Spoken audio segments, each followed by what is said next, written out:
Ooh, I don't know if you guys heard it, but Yeah, I got a flag came up and said, continue. when I did it, it said recording is in progress. Yeah, I got that too. Maybe I just did it to the host. I don't know. Nope, Okay. It does too. Did Oh, it? you all got it too? Okay. Yep, we got it. All right. So anyway, let's call a meeting to order. This is the June meeting of the Richmond Amateur Radio Club for anybody who's a guest and doesn't know what we're doing here.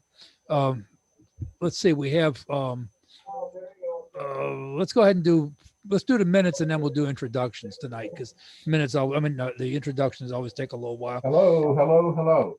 I think everybody's got their call sign up and who they are. I don't know where to put it. Yeah, well, you got to press the three little buttons if you're on Windows. I don't Up at the see three top. little buttons. I'm not on Windows. I'm Why on don't you get- iPad. Why don't you give us your call sign since, Whoa. Mine is K04QDN.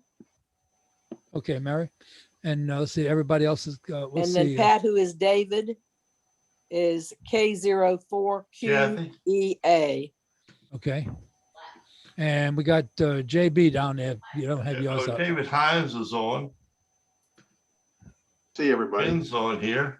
Yeah, we got you. Um, Okay, good. We got your call sign, JB. Let's see, anybody else that we don't know who they are? I think we know everybody. Okay, so let's go ahead and proceed. Then did everybody have a chance to read the minutes in the newsletter? And do we have any complaints or additions or subtractions or anything? I have Everybody's good? one correction. Yes, sir. My call-ins listed is WA4LLA. It's WA4IIA. Okay. Trying to save characters. David, did you note that? Okay, Dave, the secretary noted it, so we'll make a correction. Okay, so I'll ask for, if there's no other changes necessary, I'll ask for a motion to accept the minutes with that correction. I have it changed. Oh, okay, Judy, go ahead.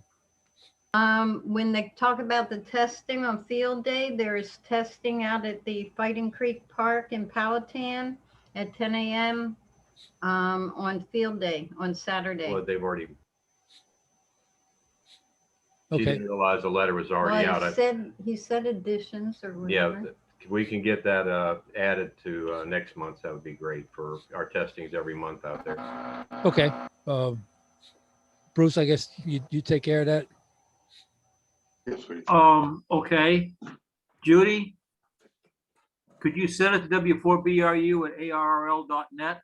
And I will put it up on the website along with the other ones. I think the RARC group is going to do testing that day also. So I think we'll have double testing going on, two parts of town.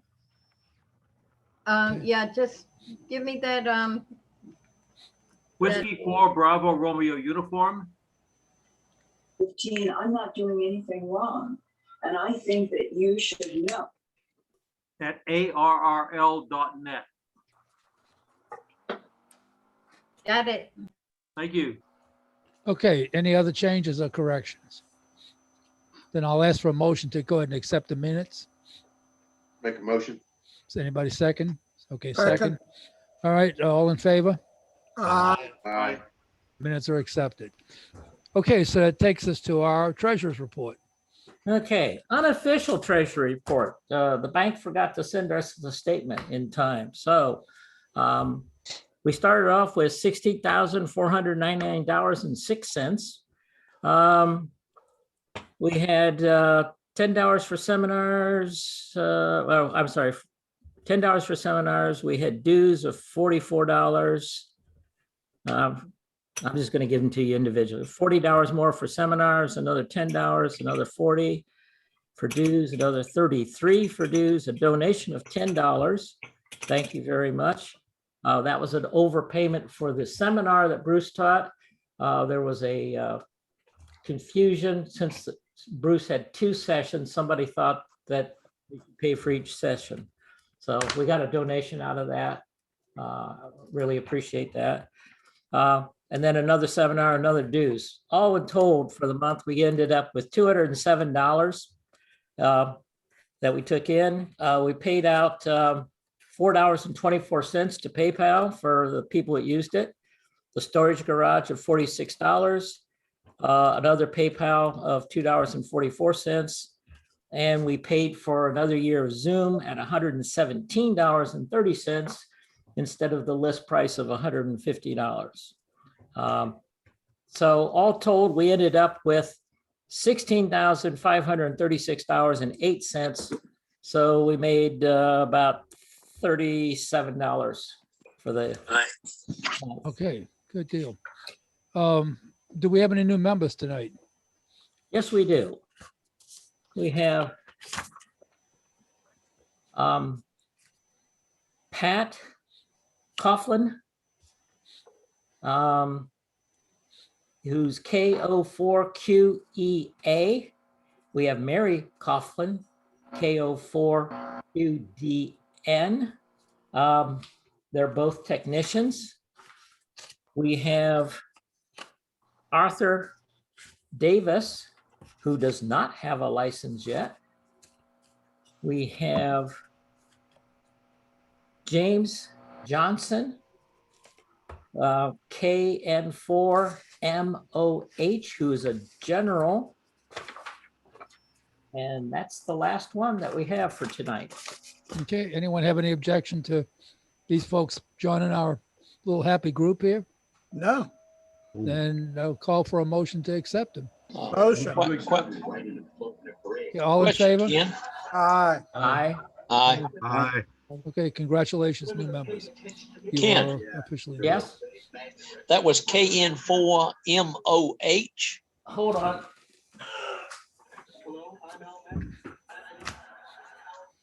K4, KN4MOH.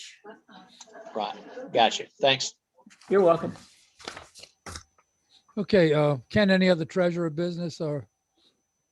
No other treasurer's business at this point. As I say, that the bank balance isn't for sure, only because I haven't gotten the statement from the bank. So we'll take care of that sometime next week, maybe. Good. Okay, do we have any old business to discuss tonight that anyone knows of? Because I know we got several new business items I want to go ahead and get to. So if there's any discussion on any old business, could you please stand up and let us know? Okay, then let's go on to new stuff. First of all, Field Day is coming up. Can someone report on what we're doing for Field Day? Anybody? Well, basically, from what I'm understanding, and correct me if I'm wrong here, we share Field Day with the Rats Club, and we're going to be at the same shelter that we normally used before the pandemic, which is out on what is it, Hungry Road in Henrico. So check I think is it listed in Armin? Is it listed in the newsletter? The details? Yeah, I believe it is, along with the address. Okay, good. So if you intend to participate in Field Day, check the newsletter, get the information. Hope to see you all out there. I should be out there at least part of the time. And let's hope we got good weather and everything goes well, since we didn't get to do this last year. Bruce, I know you have some important news to share with us. Okay, I'm going to literally share it.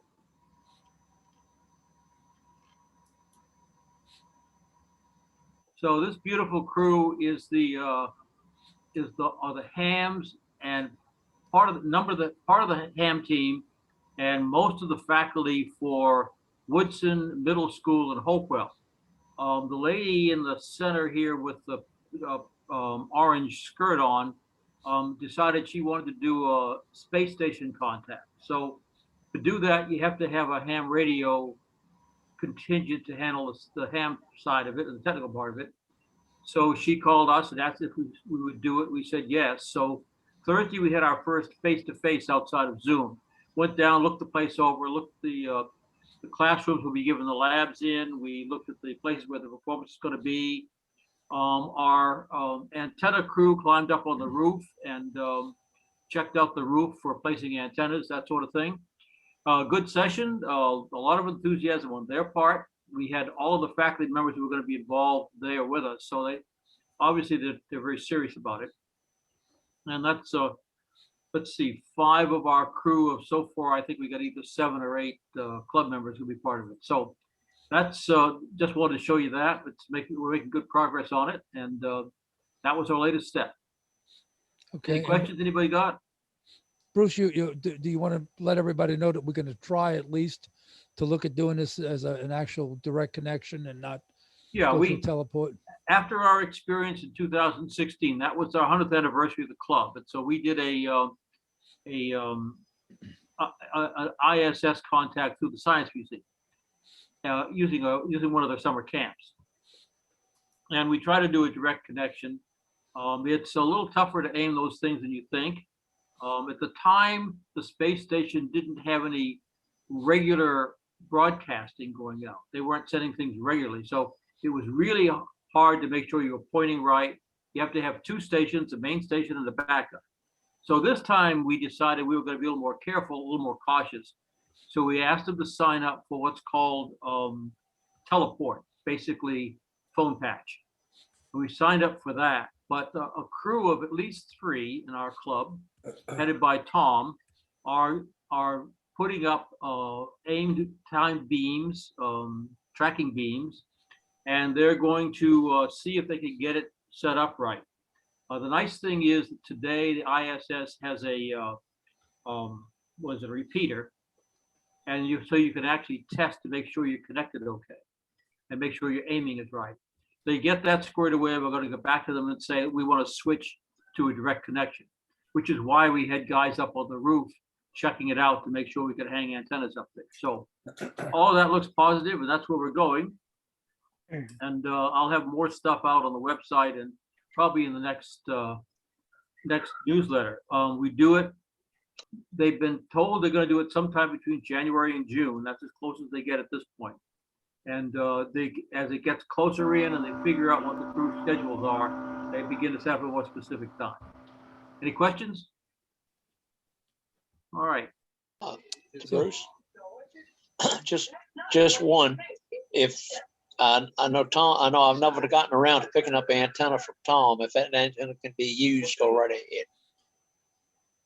Yeah, Tom and KX4QC and Mike Owens, K4RKO, are the guys who are working on the direct connection right now. And yeah, we decided we've learned a lot of lessons from the Science Museum one, things we will never do again, and things we want to do again. And one of the things we've done is we've split the team in half. We got the teaching lab team, which I'm handling, and we got the direct radio connection team, which Tom is handling. And we're trying not to get in each other's way too much. good move. But no, I just want to make sure Tom knew that. I still have them, Dave. Yeah, if they're them. useful, you go ahead. And I bought another one. I haven't put together. Okay. We're okay. All right. As y'all probably can imagine, this is a highly publicized event. When it actually happens, there'll be a lot of press and somebody's got machinery operating. Phil, you have something going on. Anyway, it's going to be good publicity for the club if we can pull this off. We'll have every TV station and newspaper probably in town involved in it, so we should get a lot of publicity. So thanks to Bruce and Tom and John and all the team that's going to be handling this. And I think, Bruce, do you need any additional people? Are you looking for additional help or anything? Probably will. What will happen is that the teacher has already been assigned an education mentor. I'm supposed to be assigned a technical advisor. Right now, they're busy in the middle of the season for the current people that are doing it right now. So we're not getting much attention from them. We're pushing them to get some attention, but we need those people assigned. And when we do, we'll get our team requirements kind of nailed down a little better. And at that point, I'll be reaching out to you all to get some more help. Okay, good. All right. All right, so we go ahead and open up for reports tonight. Does anyone have any reports for us? Anybody have ARL report? Let me ask you, are all the members getting the ARL section bulletins that come out by email? Yes. Okay, so we don't have to, because I didn't know if everybody was getting them or just the officers. Okay, again, we have stuff to get rid of. If anybody knows anybody who needs some ham radio equipment, we have a nice transceiver that looks like it came in. It's a Yaesu. I'm trying to give you the right number on this. It's a 1000 M something or other. Looks like a really new, nice transceiver. And from what I saw in the specs, it looks like it's more than 100-watt transceiver. It's probably something in the neighborhood of 200 watts according to the specs. So if anybody needs a transceiver, and the price tag on these things new, I think was $8,000. So, you could probably get you a nice bargain if you need a transceiver. And we got, a storage locker full of stuff, old and new, some of it usable, some of it, not usable. But if anybody needs anything, check with us and we can find out if we have one. And particularly vacuum tubes. We got vacuum tubes. If anybody's restoring old equipment or anything, we have complete sets of tubes for helicrafters and national radios and all the old 1940s and 50s radios. Some even going back before that. I think we got a couple of Type 01As over there. So if you need tubes, check with us before you go out on the market and try to buy them on the internet. That admits somebody here.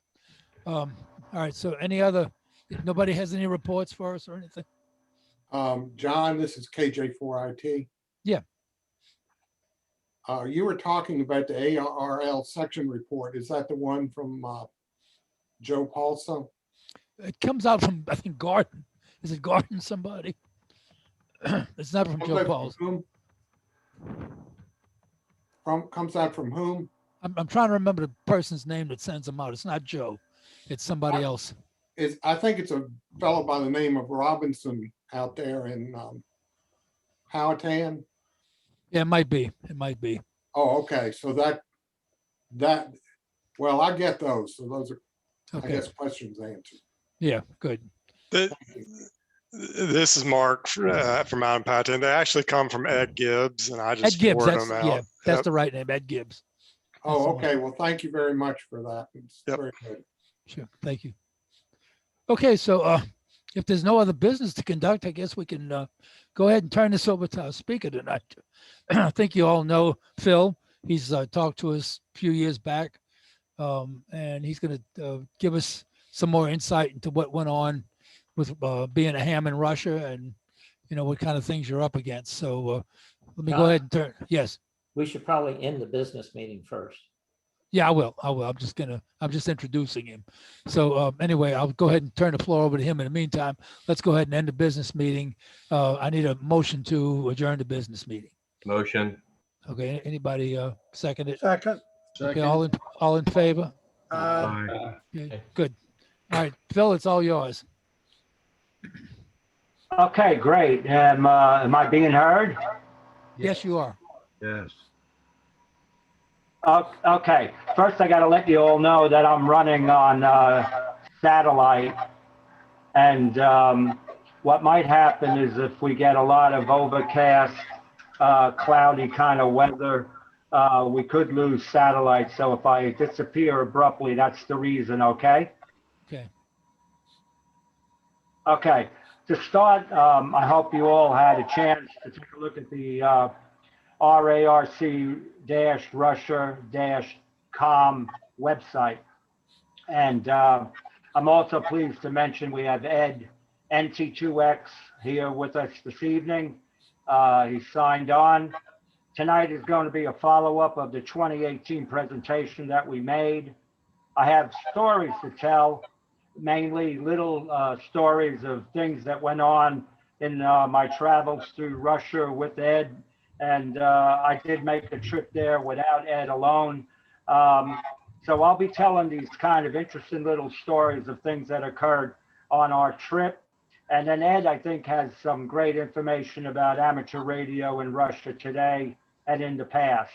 I'd like to start with a story about the first time Ed and I made our first flight to Russia. We flew Finnair first to Helsinki, Finland, then to St. Petersburg, Russia. The hammer and sickle still loomed very largely over the top of the airport terminal. We disembarked down the portable stair and we stepped onto the tarmac and were required to walk about 100 feet or so into the airport terminal. Between two columns of uniformed Russian army troops, fully armed with AK-47s, across the chest, ready position to open fire. I recall thinking how blessed we Americans are for not having this kind of a greeting for those of other countries that visit the U.S. It was an unfriendly welcome to Russia, to say the least. But once Ed and I emerged from customs, we were greeted by a thunderous applause and cheers. What I estimated were about 50 to 60 Russian hams who took a day off from work to greet us. But they weren't there to greet me. They were there to greet Ed, NT2X. Ed is a modest guy, but spent decades as an ambassador of goodwill between the United States and Russian ham radio operators. He undertook many missions to help Russian people by relaying medical information from American doctors to Russian doctors, along with shipments of medical supplies. Ed's early warning to the hams of Kiev regarding the Chernobyl nuclear power plant triggered the massive evacuation of the city by thousands of Ukrainians and forced the Soviet government in Moscow 48 hours later to finally tell the people of Russia and the Ukraine the truth about the magnitude of this nuclear disaster. So with that said, I'm going to turn it over to Ed. We'll go back and forth a little bit and see if Ed has some things to say at this point, and I have a couple of more stories. It's all yours, Ed. Okay, yeah. Good evening, everyone. I'm Ed NT2X. I'm coming to you from Brooklyn, New York. Hello, Ed. Yes, can you hear me? Yes. Am I there? Yes. Okay. Yes, good evening. Okay. This is Ed NT2X from Brooklyn, New York. I'm very pleased to be a guest of your club again through Zoom. I was there in person in. Okay, I don't know if Ed has a muted microphone. No. Or Hello? whatever. So we're not hearing Ed. Is anyone hearing Ed? Yes. Yes. Yes. Yes. Yes. Yes. Oh, it must be you for some reason. I'm not sure why, what's happening. But okay, I'm not sure. So Phil, are you the only person who cannot hear me? Yes. Bill, he's asking if you're the only Okay, person. I'm who can't hearing hear you. him. Okay, fine. All right. Okay. Phil and I had a few trips over to the former Soviet Union when it became independent Russia. Those of you who met me, for those of you who has not met me, I've been living in the United States since 1979. Came here as a young guy and been living here ever since. Amateur radio is and was a big part of my life. It so happened that I was one of the few people who was very active in the 80s from the United States, talking back to the people of my former motherland. And so I spent enormous amount of time just having fun. It was such an enjoyable thing to be able to talk about just about every subject under the sun. And having been swamped with questions, this is the time before internet, before emails before cellular service. So having a ham radio channel, that's been unhindered, and I could probably run many hours of conversations with a fellow hams. But a lot of it is in that presentation Phil and I put together that sits on that website. I'm just going to talk for now about current happenings to the best of my ability. I'm not as active. I do operate. I use remote access to a large contest station, K1 Triple Tango. Those of you who play contests know what this is. If you want to see the station, it's k1ttt.net with lots of photographs of. It really is a big station, but I get on occasionally when I want to have some fun. Unfortunately, not as often as I used to. Life was about ham radio with infrequent breaks for work and sleep, but that has changed obviously over the years. As far as Russia is concerned, these days, before I forget, between Phil and I, feel free to jot down questions as they may come up. So I'd be pleased to answer anything you have in mind. These days, they have advanced quite a bit from those early Soviet days. Most hams that you meet on the air are very well equipped, very well versed in latest technological gadgets and wonders. They all know how to operate these days. A lot of my friends are contesters over there, and contesting used to be, well, a tri-band on the roof of an apartment building. These days, hams have invested in, some of the hams I know have invested in real estate outside of big cities. They bought lots of land and went into basically building big stations. I have a friend, there's several of them, who bought a parcel of farmland, and they went for a few years. They've been working there every weekend, forsaking their families and putting up antennas. First, they put up a house.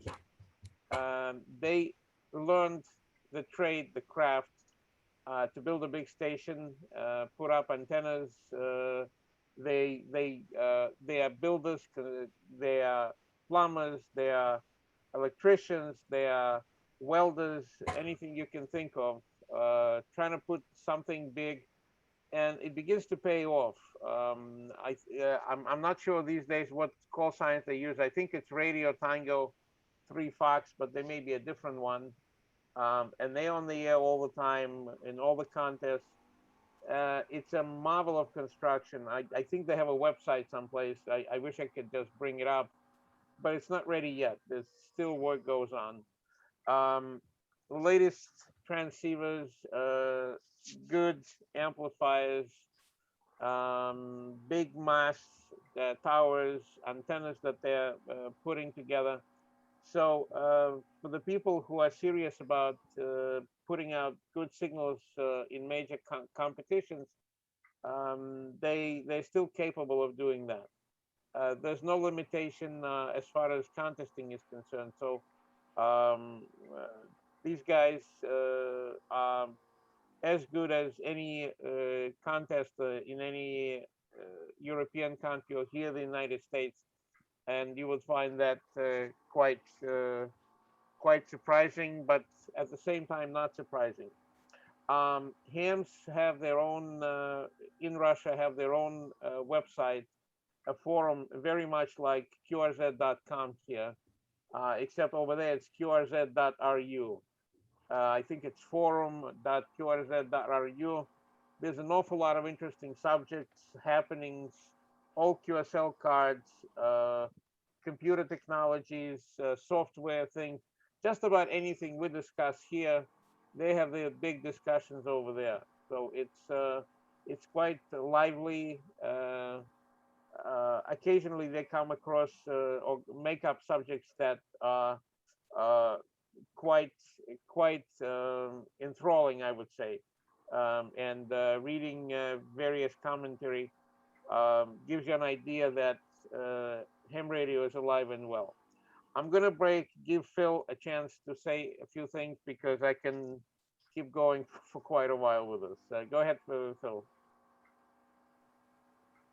Okay, real good, Ed.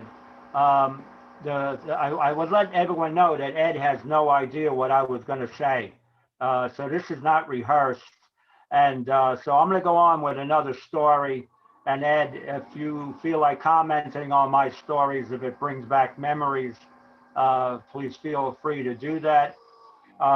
As most of you who know a little bit of the history here know that both Ed and I were originally looking to go to Russia on business. I'll tell you a little bit about how I first met Ed and the reason we met up. I was living on Long Island, New York. I'll be brief with this, tuning around 20 meters. This had to be, I think, around 1989.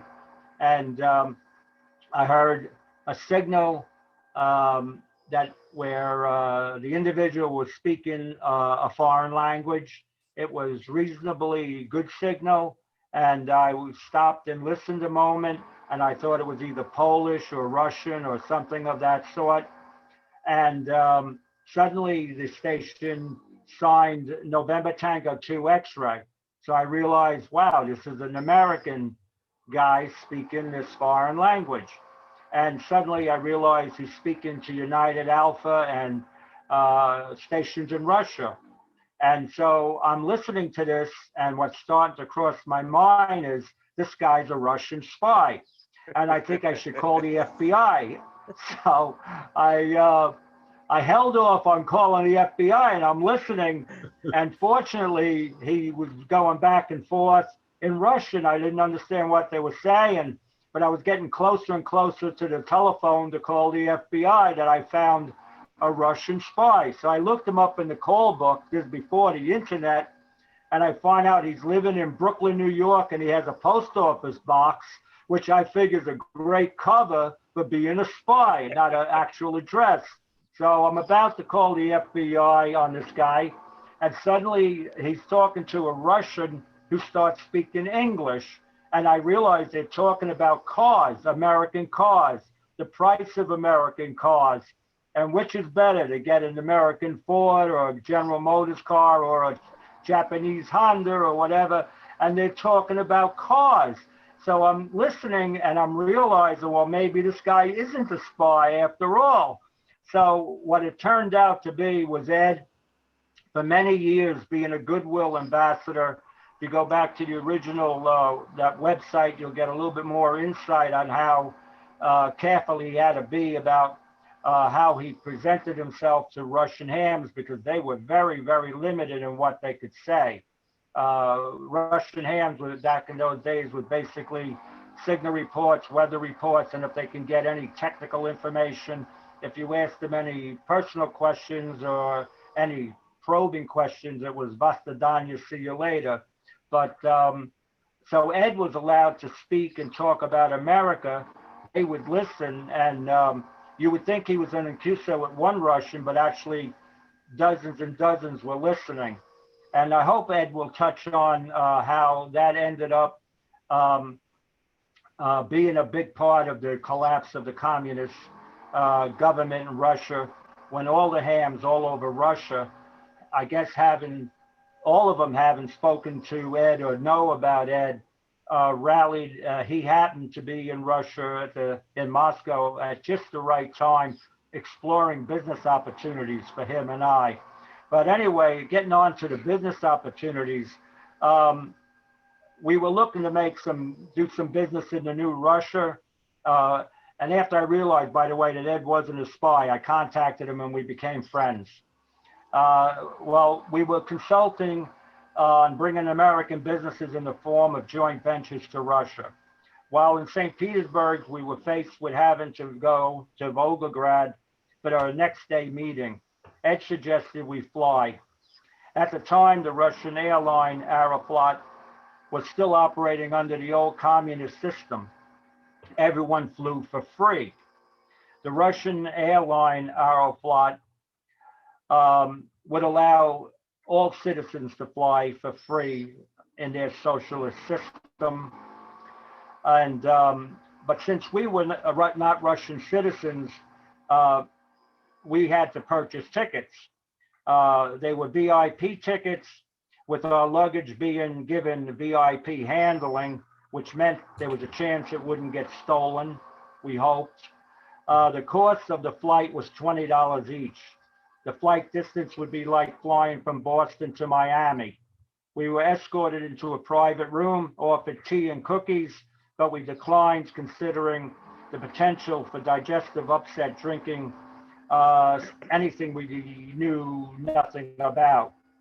When the flight was ready for boarding, we were put on a small bus that burned more oil than gas, and we were driven out to the airplane on the runway. The plane looked exactly like an old Boeing 707 from the late 1950s. The rear of the plane opened like a military cargo aircraft with a descending ramp. We moved from the bus up the ramp into the plane. It was completely empty. There was no one aboard, no airline hostess, no one at all. We decided to take seats near the front, and I like window seats, so I sat at a window and Ed sat to my right. The seats at first glance looked like toilet bowls. They were concave with the center dropping down from about 100,000 people having sat in that seat over God only knows how many decades. We just sat there for the longest time. I started to laugh and crack jokes about this being a hell of a way to run an airline, especially being VIP. Out the window, I can see rows and rows, maybe hundreds of planes parked, wingtip to wingtip. I said to Ed, wow, I can't believe how big this airline is having so many planes. Ed said, oh no, they stopped building these planes a long time ago, and they used those planes to get spare parts to keep these planes flying. The next thing, two guys in full military camouflage with black jump boots strolled down the aisle. One was totally toting a bottle of vodka, and they smiled as they walked by. They were the Russian Air Force officers, and they were the pilot and co-pilot, and they disappeared into the cockpit. There was Ed and I sitting there in this empty plane. I turned and looked back down the ramp. I saw a bunch of Russian Army soldiers armed with AK-47s standing around. Suddenly, the plane engine started up, and I'm thinking, oh my God, just Ed and I are flying to Volgograd. But I was wrong. Looking out my window, I saw a huge hangar door open and the sight of hundreds of people with infants in their arms, dragging older children by the hand.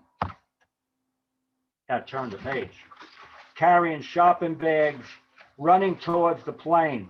I do mean several hundred. Old men, old women limping with canes, and young people knocking each other down in this mad, insane race to the plane ramp to get a seat and a free plane ride to Volgograd.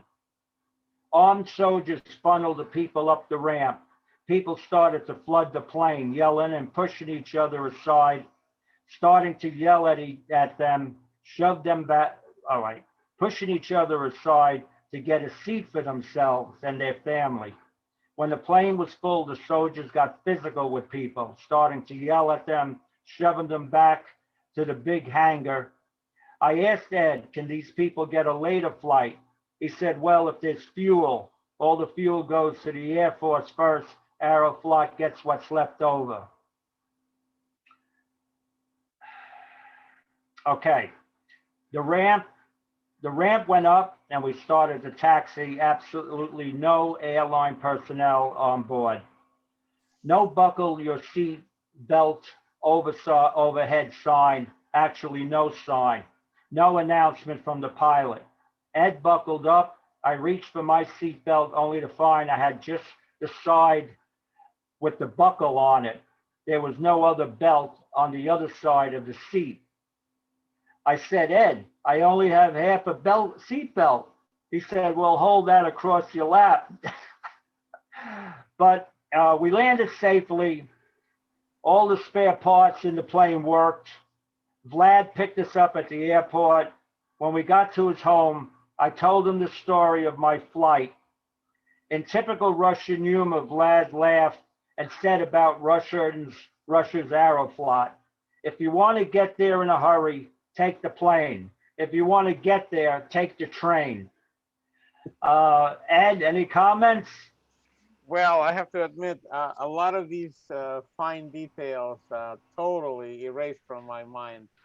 I remember the airplane, but I don't remember all this hustle and bustle with takeoffs and landings and people running in and out.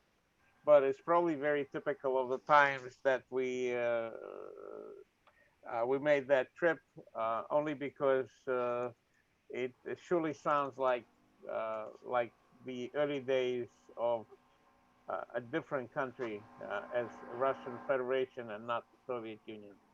But it makes for a good story, Phil. It's absolutely fascinating.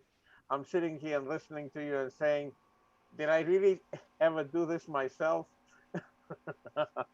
So it's quite amazing. It really is. But yes, I was a lot younger then, and so was Phil, and we had lots of piss and vinegar, trying to do things, go places, meet people, and of course, a lot of it was happening with ham radio in the background. There's like this patchwork of stories, little ones, big ones, related to amateur radio, like while in Volgograd, I think it was probably another trip that I took without Phil. I was a guest at the club station, and they were very friendly, let me operate through the night, and wanted to put the tea kettle on, but they didn't have a way of boiling the water. So what they did is they took two AC wires, connected it with the shaving blade, and dropped that thing into the can with water. And of course, because of resistance, that thing is beginning to emit a lot of heat, and the water started to boil. I know it sounds like unbelievable thing, but I still remember this to this day. The tea being prepared in this very peculiar manner. I want to still jump to current situation with ham radio, if I may, because that's what might be of interest to everyone here. Hams these days, Russian hams, go to great lengths to get top honors in major contests. I know of at least a couple of stations, like, I don't know if you ever heard them on the air, Echo Fox 8 Radio or Charlie November 2 Alpha Alpha. They operate from Canary Islands, and the other one is from Morocco. These guys have flew entire stations with antennas, cables, radios, auxiliary equipment. Everything is stored there for the year.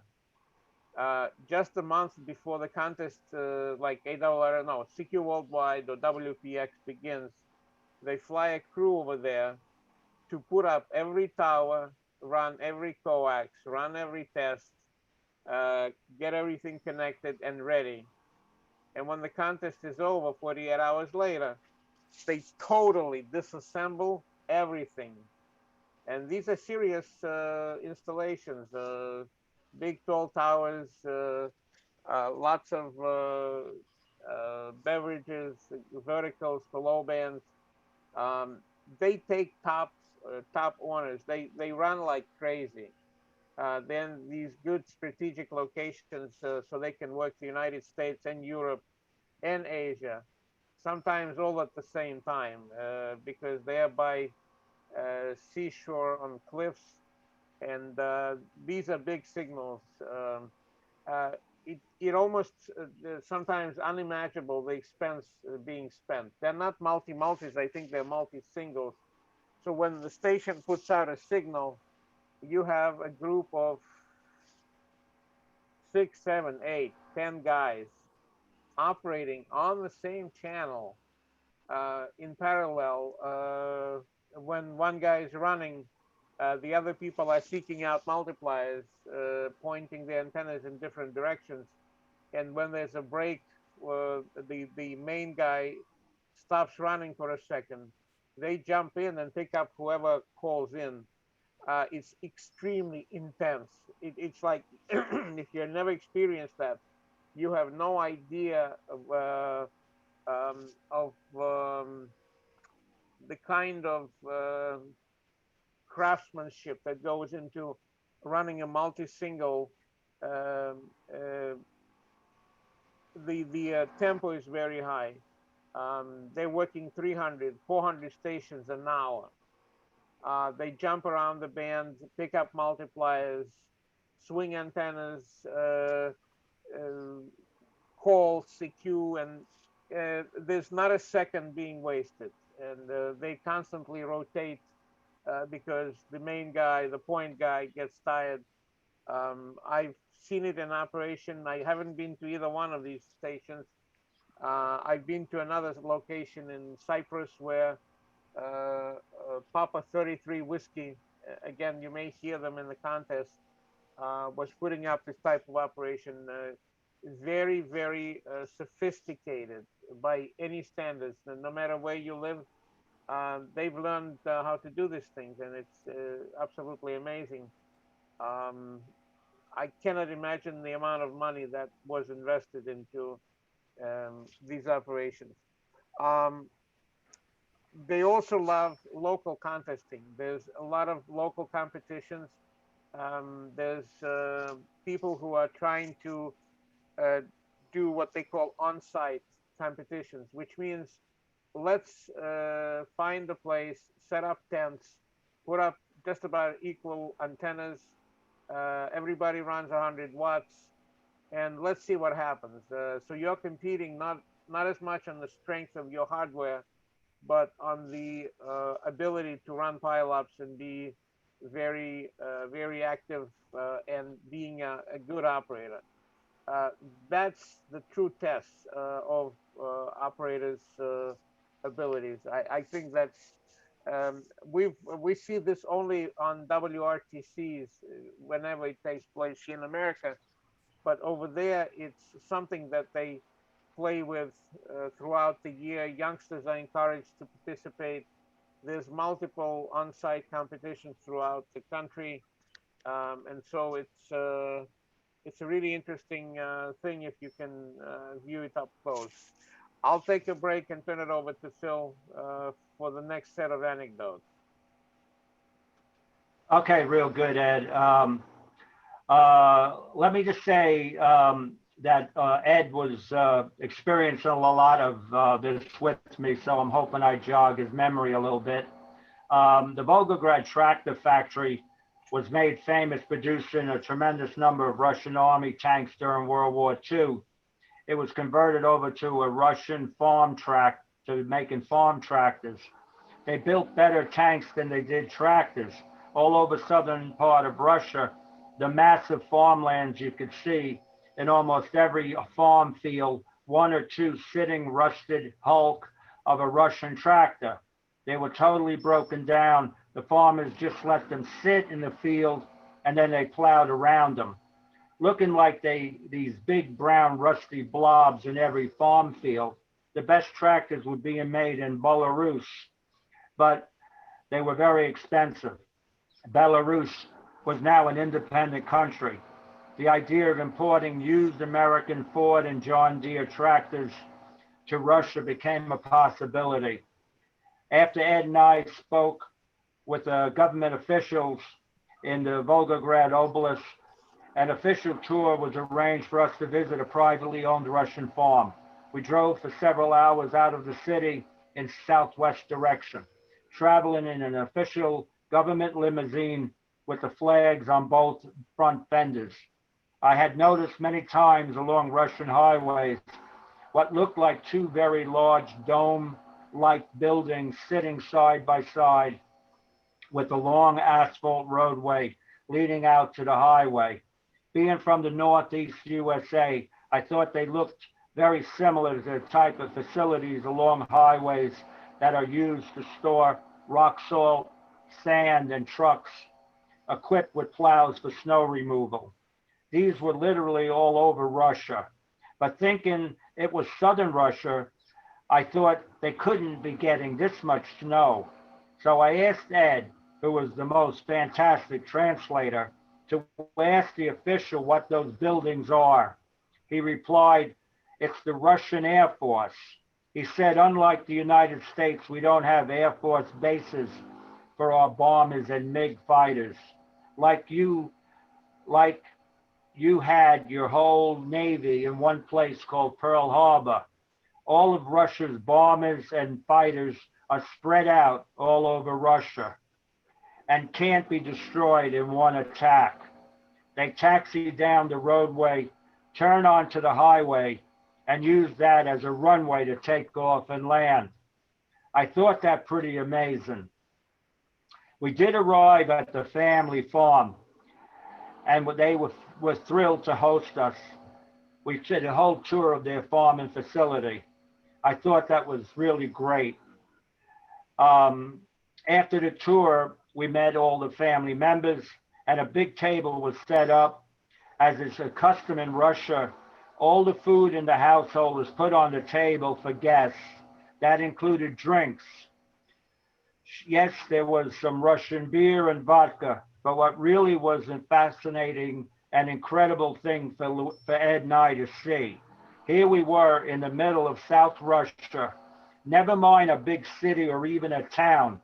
Here in a very small Russian village, the family had dozens of cold red cans of Coca-Cola on the table. Talk about American marketing. I just want to keep going a little bit, and then we're going to open up for some questions and answers about anything you want to ask about Russia. Very few Americans have journeyed inside the Kremlin. Ed and I did. We had a meeting with the Russian Federation Minister of Radio and Television Communications. We were setting up an American-style pop music radio station in St. Petersburg. The meeting took place where very few Americans have ever stepped foot inside the Kremlin walls. The meeting went well, and it concluded with the minister introducing Ed and I to a young woman, the Deputy Minister of Culture, Natalia Dimatova, who gave me a signed small Russian history book that I cherish. We were to have an escorted tour of the inside of the new Russian Kremlin. The first stop was the Cathedral of the Assumption. With a steel gate installed by the communist Bolsheviks in 1918 over a beautifully hand-carved door, the gate was locked by an old lock that required an old key. You would call that kind of key a skeleton key. It was politely asked that I leave my camera in the bag outside the church, since cameras were not allowed in the church. The inside was stunning, with the most beautiful icon paintings in pure gold frames. The religious paintings on the interior of the 5 golden cupolas and gable frescoes rival any of all Europe. There were no pews or benches for the congregation to sit. I was told all people stood for the entire Russian Orthodox service. The altar was raised so that the clergy were on a higher level than the people, so they could be seen and heard. This arrangement troubled Ivan the Terrible. He resented that he and his family had to stand equal with everyone. So in 1515, he had constructed something I would call a raised gazebo with a roof. Ascending the steps onto the gazebo would place him and his family higher up above not only the people, but even higher than the clergy. In his mind, he ruled above God. The entire floor of the church at that time contained several rows of sealed caskets, each one with a gold nameplate and date. The earliest date I recall was 900 AD. The caskets contained the remains of every czar of Russia. Ed, a Russian-American Jew, was overcome with emotion and whispered to me, there are very, very few Russians alive that have done this. The most striking was the casket of Ivan the Terrible, with a small casket next to his containing the remains of his firstborn son, who died at 2 years old. The tradition was for us to walk down the aisles and place our hand on each casket, which is what Ed and Natalia and I did. I noticed a large archway, which also had an iron gate locked.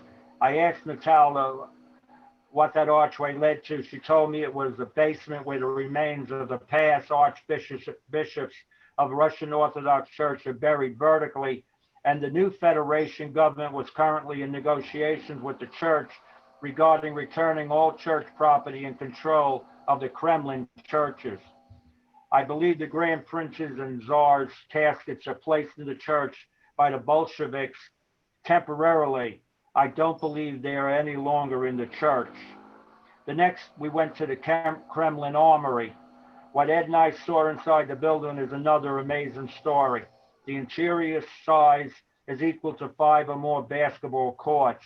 It housed all the seized Romanov family property. I mean everything, transported from all over Russia, including from the Royal Palace in St. Petersburg. Everything from the royal horse-drawn sleds and coaches to the entire wardrobes and jewelry, the royal thrones and royal crowns, crown jewels, dozens of gold and silver swords with jewel-encrusted handles, gifts to the czars from royal families all over Europe.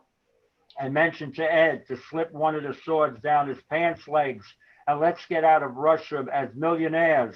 Ed laughed and said, we won't get out of the Kremlin alive. I said, laughing, what do you mean we? You're the guy with the sword. At the time, there were hundreds of history students from the University of Moscow, inventoried and catalog and everything. The plan was to turn the armory into a tourist museum. The tourist business in Russia is non-existent today. I can go on and on. I have a couple of more stories, but as the time is growing near here, I was thinking of Ed, if you want to just see if you want to start taking some questions and about anything concerning Russia. What do you think, Ed? Yeah, I think we should, not to overburden anyone with these ramblings of ours. There's so much more to say, to tell, to remember. But I would certainly entertain any questions, anything you ladies and gentlemen want to ask. Feel free.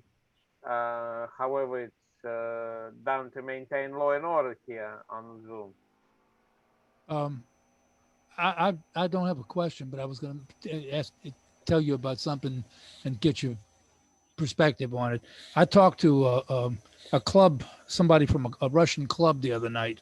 It's the Miller DX Club, and it's their call was RW 21RU, and the people spoke flawless English, which surprised me because most of the time when you talk to Syria and Serbia or whatever it is, it's always that I'm always catching on 20 meters.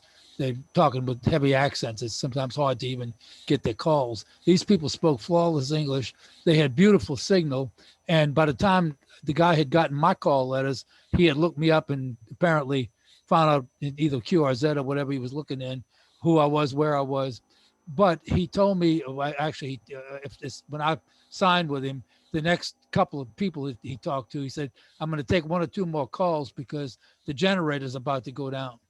And it surprised me that he had all this beautiful signal and everything, and yet was operating on some kind of a generator that they shut off at a certain time. Is that typical of what you all see with those clubs? No, not totally atypical. They probably were operating in the field someplace because electricity is available and not subject to interruptions like that. So must have been someplace out in the field. Okay, thank you. Anyone else, please feel free. And for WLC, have a question? Yes, sir. Thank you for taking this. Looking at your QRZ page, I see the Messenger Boys from November 1916. You have your call sign on there. I know that would be beyond your date. What is the significance of the picture to you? Wait. What call sign? The NT2X that you have on your QRZ page. Yeah. You have it for November 1916, the Messenger Boys. I believe that would be beyond your age. So what is the significance of that picture to you? It was printed. The QSL card was printed in 2016.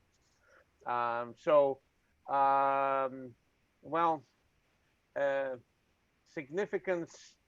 Think of it this way: these people lived in New York City 100 years earlier, and I was particularly struck by the image of these young men looking into our souls from 100 years before. And I was very impressed and thought it would be a great, it would make for a great QSL card. Also, we try to kind of olden that card so it looks a little dated, discolored, to give it this authentic feel of something that took place many years ago. Thank you, Ed. I thought when I first looked at it, I was trying to figure out which one was you. Then I looked at the date. I said, not possible. Thank you so much. Sure. Anyone else, please? I know there's so much more to tell about the subject matter, both by Phil and myself, because, when you create friendship over the years, and these friendships are true and they last you a lifetime, there's so much happening. It becomes part of you.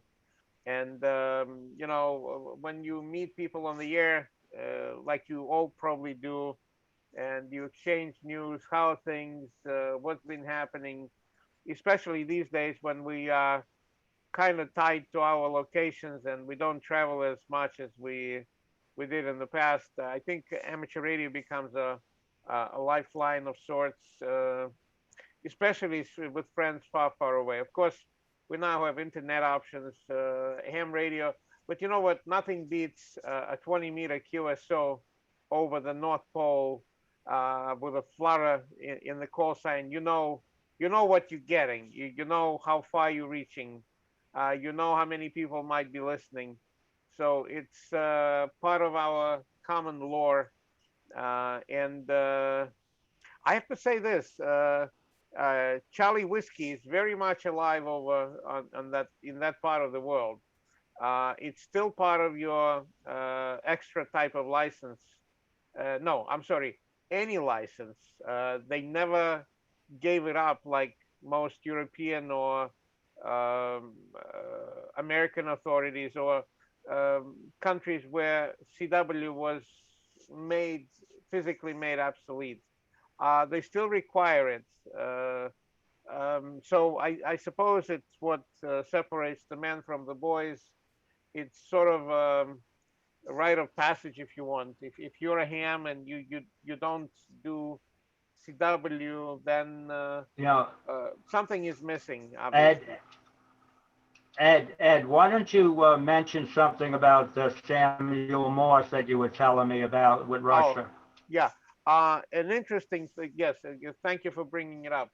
A few years ago, I think it was 2019, there was a local ham fest that they ran, a small one, I think about 50 or 60 people, got away from the big city, somewhere near Moscow, in a place that they call Radio City.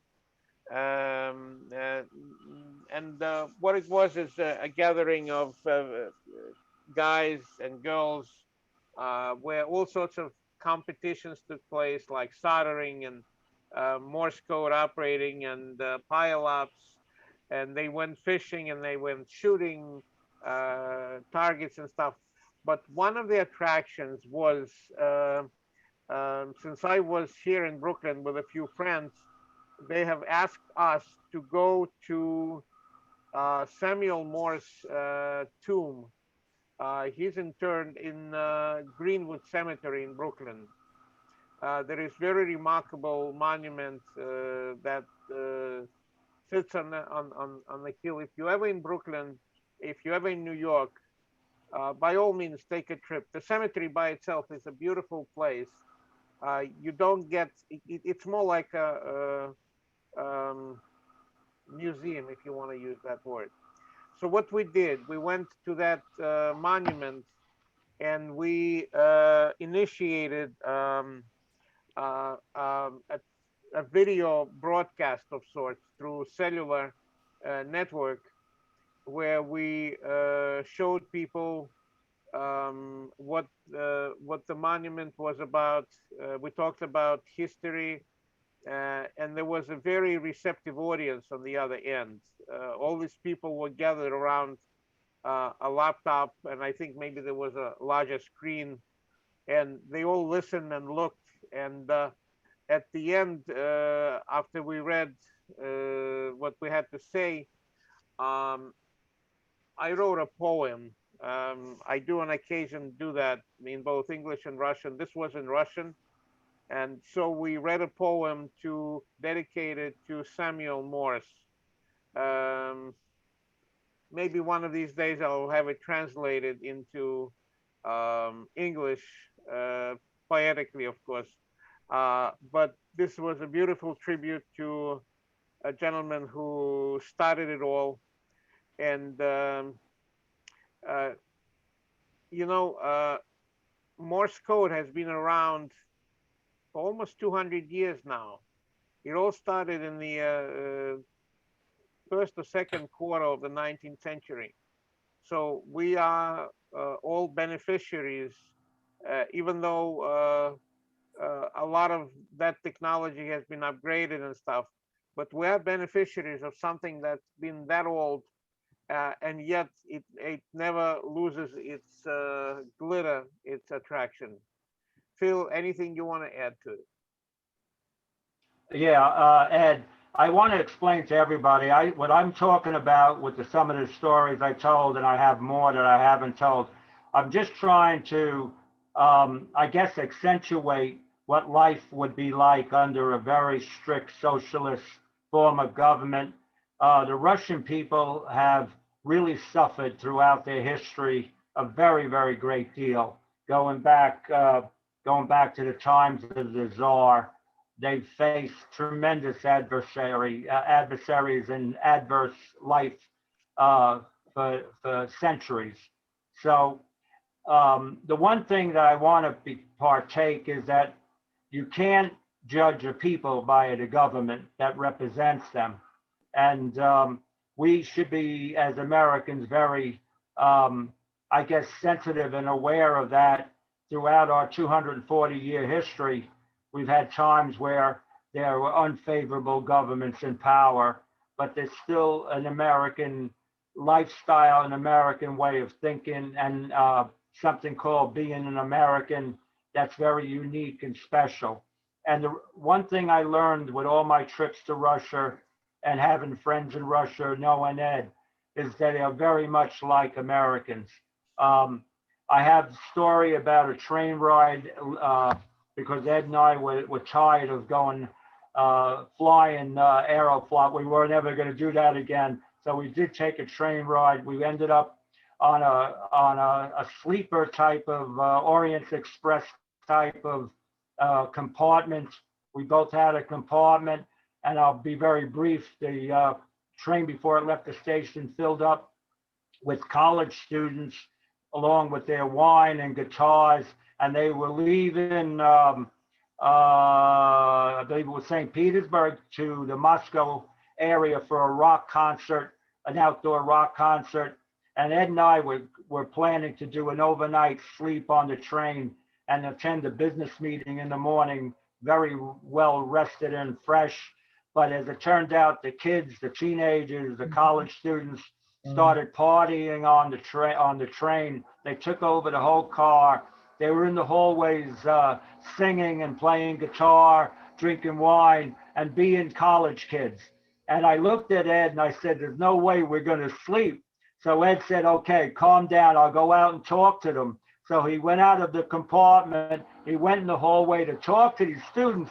I'm sitting in this compartment and things got a little more and more quiet. I said, oh, great. Ed's getting through to him. So maybe I can get some sleep. But then it started to get loud again and they started playing guitars. They started singing again. So I opened the door of the compartment. I looked down the hallway and there's Ed sitting on the floor with them singing Russian folk songs.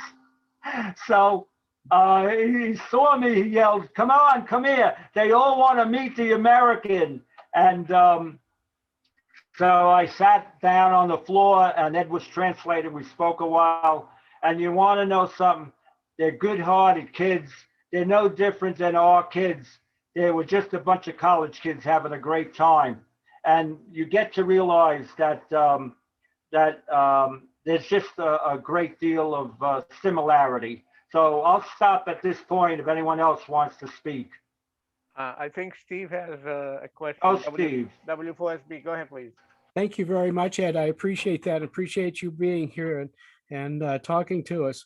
I'm curious, are Russian hams permitted to buy foreign-made commercial radio amateur equipment, or are they restricted to Russian-only equipment? Nowadays, there's no restriction. The equipment is widely imported, traded, sold and resold.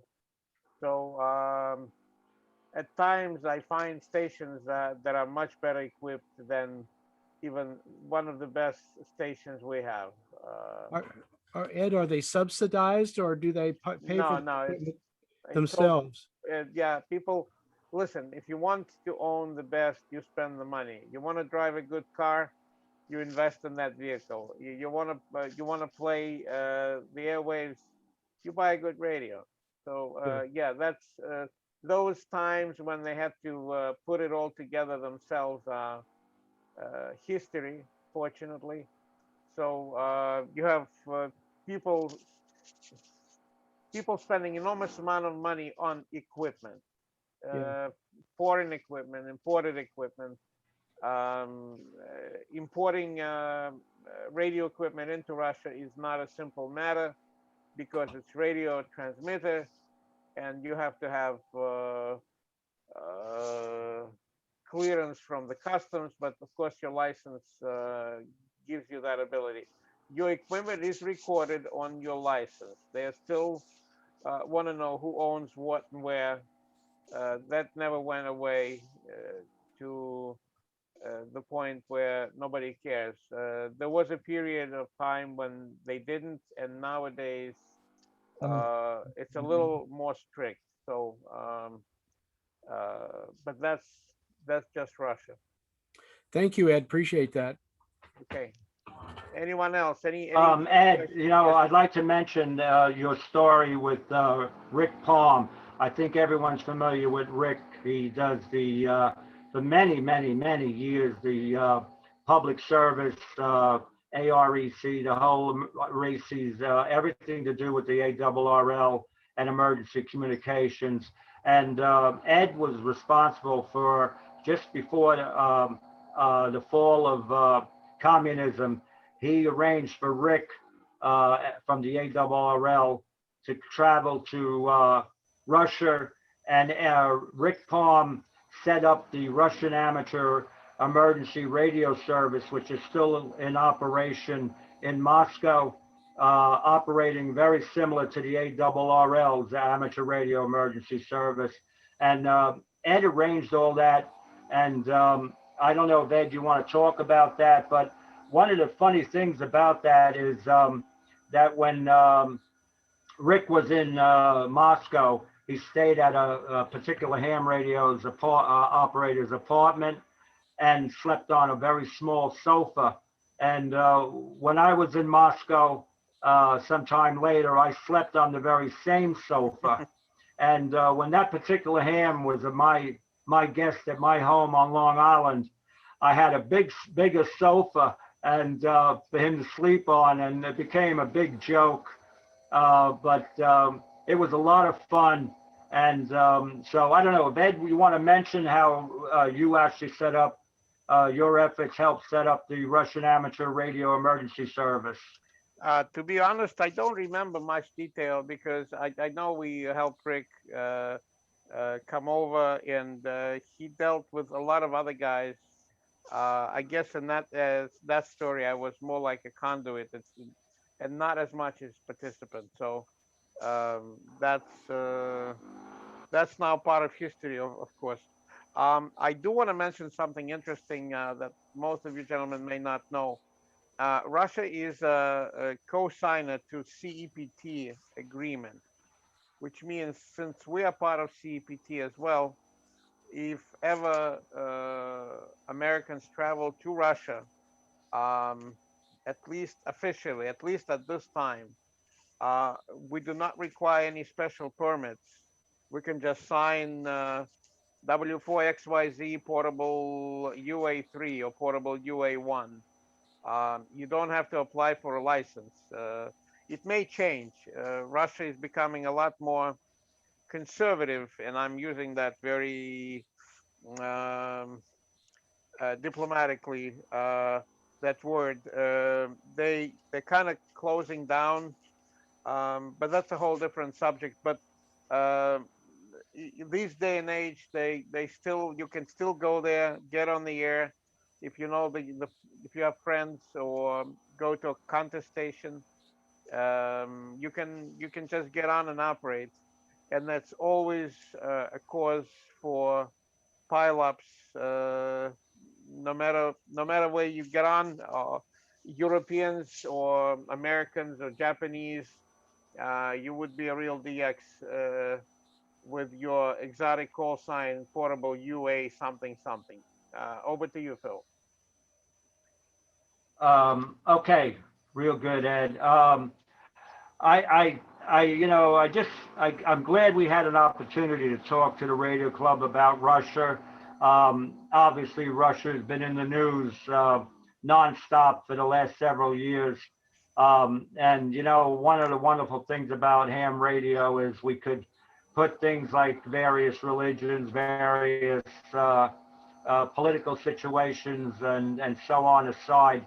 And there is a camaraderie and a friendship that transcends all country borders and things of that sort. And I'm just very glad that I have a love for Russia and Russian history and Russian culture, having spent the time there and meeting the people. And I guess that would be similar to any of us going to any other country and finding out people are basically people. And so in that respect, I think I'm happy to have been able to come on and talk about Russia, and I'm sure Ed is happy he did so. And we're open to answer any kind of questions you might have. Over. Well, Phil and Ed, I want to thank you particularly for jumping in here in a hurry when I needed something for the night. But we really enjoyed your presentation, and I think it's good that people know, what kind of problems they had back in the day, and how lucky and fortunate we are today to have what we have. So thank you both for your presentation, and I want to thank everybody for attending tonight. And thank you. If there's no other questions of business, I'll go ahead and sign off with you all. I think I have a good question. This is KJ4IT. Okay, go ahead. I think some of us can remember, who've been around for a while, the Russian jamming station called the Woodpecker. And I guess Ed can address this. And it was on the air for a long time, caused a lot of interference. And suddenly there was, they were changing frequency, and according to one piece that I saw, they said that the frequency got changed so close, they alluded to in proximity to the Aurora Borealis, that the system failed. Now, a Ukrainian citizen who was an artist, and in his youth, who was evacuated with some of the tens of thousands of people from the Chernobyl area when that reactor exploded, has done some research. And of course, that was a pretty big disaster. And he alluded in his hour and a half film that's on the internet, interviews with technical people and scientists and various other things, that it was actually caused on purpose by the Russian government, by an individual in the Russian government, to protect himself, because this radar he had designed failed. And we all know it blew up for whatever reason, and the cloud, I guess, is still floating around. This boy's mother, who was interviewed in this piece, said that he is fully contaminated by strontium. And one person I always remember is that tennis star Maria Sharapova, who is also was evacuated with her family during that period. What's going along with the recovery on that? I know they were supposed to be building some kind of coffin around it, or what? And BBC actually had a piece on their television service that people can just kind of go in there at random and wander around. And I will say, if you can't find it on the internet, it's the Duga Delta Uniform Golf Alpha antenna. There was a movie here in the States called Allegiant, and that was the backdrop as part of the story, that movie story. But Ed, what's going on with that? I have to admit, I did not and do not closely follow any particulars. I'll just tell you whatever I know. That location has been indeed encased in what they call sarcophagus, cement, whatever it took to encase the place where the nuclear disaster took place. So it is kind of isolated. That whole area has been off limits for many years to anybody. But some people on the fringes, they kind of stayed in and they lived there. But most of this town of Pripyat, which is where Chernobyl happened, has been abandoned. Periodically, various inquiring minds go there and find abandoned buildings where things were left as they were back in that 85, 86, I'm trying to think. They just go there, take pictures, wander around, try not to bring anything back with them because everything's contaminated still. Even though a lot of time has passed, I don't think the period of the period is too short for the radiation to go away. However, the unusual benefit of this isolation for this area was that there's the wildlife has been has been absolutely tremendous because humans don't touch them. They you have deer, you have elks, you have wild boars, you have wolves, you have anything and everything that civilization had unsettled, killed, did not let them procreate. They're all there. Radiation doesn't seem to bother them, at least outwardly. We don't know how it affected their living there, but the wildlife uh, has multiplied, and it's there. They periodically put cameras, motion cameras in these woods, so they can take pictures of what unusual occurrences or sightings they can find in these woods. Um, People who did Chernobyl emergency work, very few are still around. Of course, a lot of them passed away because of the illnesses they picked up from radiation. But some of them are still around. From what I heard, they have reunions. They still remember. This was the Soviet days, so they came from all over the former Soviet Union, and they still remember. Especially a lot of them are in Ukraine. There was a lot of hams involved, a lot, like dozens upon dozens of hams who volunteered for the cleanup work. And so a lot of them are still around. I know at least one, and he's doing okay. He's fine. No, I know at least two. They're both okay, even though not in the best of health, but they're coping. So as far as that Duga thing, you probably saw images of it. That huge antenna, as tall as a 10 or 12-story building,